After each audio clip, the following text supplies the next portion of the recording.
Now, the House Trump Assassination Task Force held its final hearing today, and it went off the rails after the Secret Service director was accused of posturing at ground zero. Watch this. Congressman, what you're not seeing is the sack of the detail out of the picture's view. And that is the day where we remember the more than 3,000 people that have died on 9/11. I actually responded to ground zero. I was there going through the ashes of the World Trade Center. I was there at Fresh Kills. I'm not asking you that. I'm asking you Congressman, if you were the special agent in charge. To show respect for a Secret Service member that died on 9/11. Oh, that you're trying to be. Do not invoke 9/11 for political purposes. Oh, I'm not. I'm invoking this. You are, sir. Gentlemen, and you are out of line. I would like to ask him a question. Please. You are Order. out of line, Congressman. Don't try to bully me.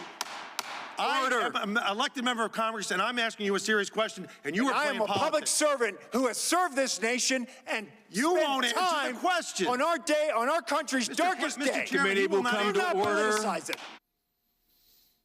There have been 2 assassination attempts on Trump, and the Secret Service directors yelling at Congress.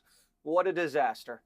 This guy, Ronald Rowe, doesn't deserve to stay on at Secret Service. He talks a big game about accountability, but he hasn't delivered. No one's been fired. He's stonewalling the investigation while asking us to trust him. Let me be clear. There will be accountability, and that accountability is occurring. It is an extensive review that requires time to ensure due process. And the pace of this process, quite frankly, it does frustrate me.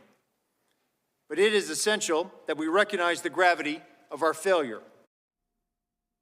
Rowe says he wants accountability, but behind closed doors, we're hearing the Secret Service is trying to Trump-proof itself before inauguration. Trump senior advisor Dan Scavino says he's hearing the agencies planning to hand out promotions to Biden's top guys before Trump takes over next month. Biden's rewarding the people that almost got Trump killed, the same guys who aren't cooperating with congressional investigators. We're getting stonewalled on Thomas Crooks. We still don't have anything on him or any contacts, anything. Now we're getting stonewalled on not just Crooks. They keep releasing suspicious items on Ryan Ruth, like mystery boxes from friends and random letters to the media. The Secret Service needs a massive shakeup and an attitude adjustment. Going to war, I didn't give a if I died. What I didn't want to do was fail.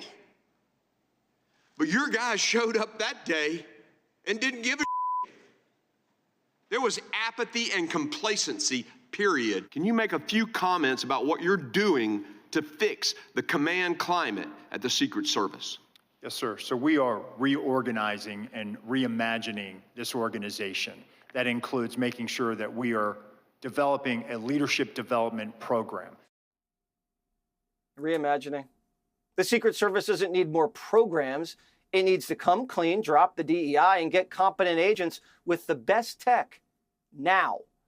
Florida Congressman and incoming National Security Advisor Mike Waltz joins me now. Why are they yelling at each other? The president almost got shot twice, did get shot. Yeah, Jesse, to walk into the people's house and start screaming, I don't care what you think the reason is or what you think the motive is, to start screaming at an elected representative who is put there by nearly 1 million Americans is totally unacceptable, number one. Number two, my understanding is Representative Fallon and the information that he had was provided by whistleblowers. He didn't make it up. And then number three, as you pointed out, the American people want to know why the screw-ups happened, who was behind these shooters, how the heck the Iranians were trying to kill a president of the United States, not once, not twice, on multiple threat streams, and what the hell we're going to do about it. And you don't talk about a leadership development program. You show leadership from the top, period.